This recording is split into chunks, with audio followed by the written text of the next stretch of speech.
Welcome to The Explainer. Today, we're doing something a little different. We're looking straight down. Right beneath the bustling streets of global cities like London, New York, Paris, Berlin, and Moscow lies this intricate, largely invisible network of abandoned transit nodes. We're talking about the hidden infrastructure layered just beneath our modern cities. It is a fascinating subterranean world that we literally walk right over every single day without ever even realizing it. It's kind of like an iceberg. We only really engage with the top part, the relatable, loud, bustling world right above ground.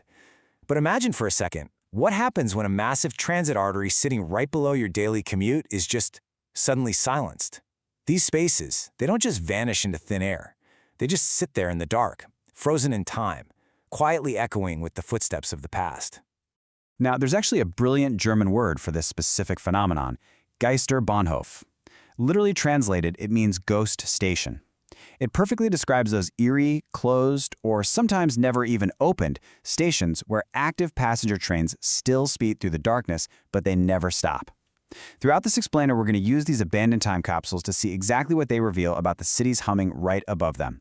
Just think about the sheer contrast here for a second.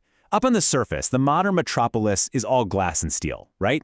Millions of daily commuters, constant nonstop vertical motion. But drop below the pavement, and this hidden infrastructure is a completely different reality. Down there, you've got silent subterranean voids. You've got the iconic oxblood red terracotta of early 1900s London, and vintage 1930s posters literally peeling off the damp walls in Paris. It's this surreal historical reality hiding right out of sight. Okay, let's take a quick look at the subway map for our explainer today. We'll start with Section 1, exploring our hidden infrastructure, then move into engineering outdated ambitions, casualties of human conflict, Moscow's secret shadow network, and finally, reimagining the subterranean future. Section 1. Exploring our hidden infrastructure. The city as a subterranean palimpsest. So urban historians, they don't actually look at these stations as structural failures. Instead, they view them as a palimpsest. If you're not familiar with the term, it basically means they act as layered historical records, temporal archives that literally reveal how a city evolved over time. We're talking about massive spaces where grand infrastructure projects were just suddenly halted. Maybe it was war, maybe bankruptcy, or honestly, sometimes just the redundancy of progress. They represent what some experts call a failed future. Moving on to Section 2, engineering outdated ambitions, when progress leaves infrastructure behind. It is absolutely wild when you realize how simple engineering limits, or even just slight redundancies, caused these massive, incredibly expensive stations to close their doors forever. Take York Road over in London. It was literally just too close to King's Cross, so nobody used it. Simple as that. Or 18th Street in New York City. That one became an instant transit void for the simple reason that the platform right next door at 14th Street got expanded. Boom, obsolete overnight. And honestly, nothing illustrates this point better than New York City's City Hall Station. This place opened in 1904, and it was the absolute jewel of the early subway system. I mean, we're talking stunning Guastavino tile arches, beautiful skylights, the whole shebang. But it was built on a really tight balloon loop designed for old 5-car trains. So as the system upgraded to 10-car sets, that sharp curve created these super dangerous gaps between the train doors and the platform. Because of that, it had to close in 1945. It's a perfect example of aesthetic grandeur ultimately getting defeated by the technical standardization of transit. All right, Section 3. Casualties of human conflict. Bunkers, borders, and ghost stations. So Berlin is actually where that term ghost station originally came from. When the Berlin Wall went up in August of 1961, it completely severed the city's transit network. But because of how the tunnels had already been dug, 3 West Berlin lines had no choice but to pass straight under East Berlin territory. So for nearly 30 years, West Berlin trains would just roll slowly through these sealed, dimly lit stations without stopping. Meanwhile, armed East German guards stood right there on the platforms, watching a capitalist commute pass directly beneath their socialist state. It's just a staggering mix of bureaucratic absurdity and intense Cold War paranoia. It wasn't until 1992, after reunification, that the last ghost station finally reopened to passengers. But, during wartime, the deep, ghostly silence of these underground spaces actually made them perfect for secure, noise-insulated military operations. In London, for example, the abandoned Down Street station was completely converted into a secure WW2 bunker for Winston Churchill during the Blitz. Then you had London's Brompton Road, which was utilized as the main command center for the 26th Anti-Aircraft Brigade.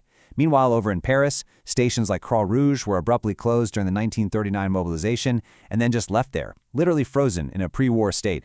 Section 4. Moscow's secret shadow network, Metro-2 and the KGB's D6. 189 meters. To put that into perspective, that's roughly 620 feet straight down. And that is the staggering depth of a component of the secret Metro-2 branch system near Ramenki in Moscow. Just think about that number for a second. It gives you a real sense of the incredible scale and honestly the extreme secrecy of this shadow infrastructure, which was designed entirely for the preservation of the state. And the crazy part, this isn't just some made-up Cold War urban myth. Listen to this chilling quote from KGB defector Oleg Gordievsky. He said, "You still do not know the main KGB secret yet, a huge underground city, a whole communications network of such facilities." That really validates the dark reality of D6, a deeply classified shadow network built specifically so Soviet leadership could survive a nuclear war. No, because it was built purely for survival and not for, public transit, D6 actually looks entirely different from a normal subway. For one, it totally lacks a standard electrified third rail for power. Instead, the tracks are embedded directly into concrete slabs. Why? So standard military vehicles can physically drive right through the tunnels.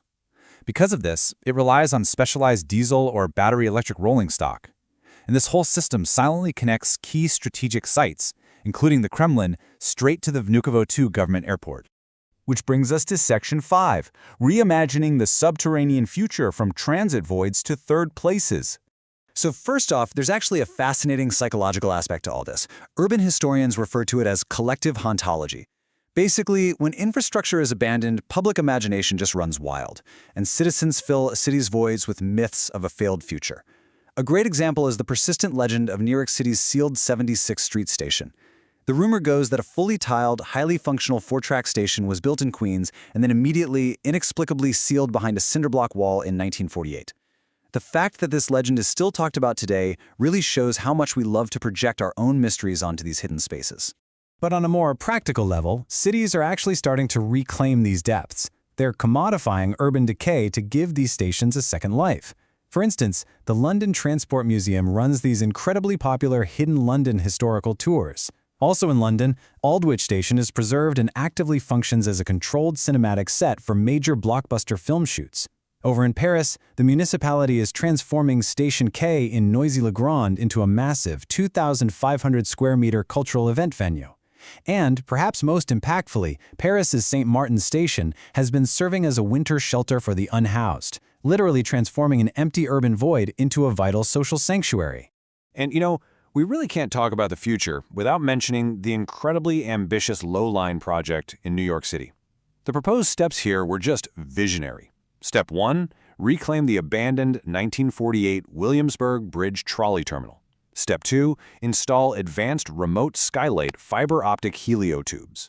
And Step 3, filter that natural sunlight directly underground to cultivate a massive subterranean park. Now, while this specific project is currently stalled out due to funding limits, it perfectly represents that innovative allure of subterranean revitalization. So, what does this all mean for us? The next time you're walking down a bustling city street, just take a second to remember that hidden infrastructure layered right beneath your feet. Are these ghost stations merely the ruins of our transit past? Or, as our cities grow denser and surface land becomes incredibly scarce, are they actually the unwritten platforms for our subterranean urban future? It's a lot to think about. I hope this explainer has given you a whole new perspective on the ground.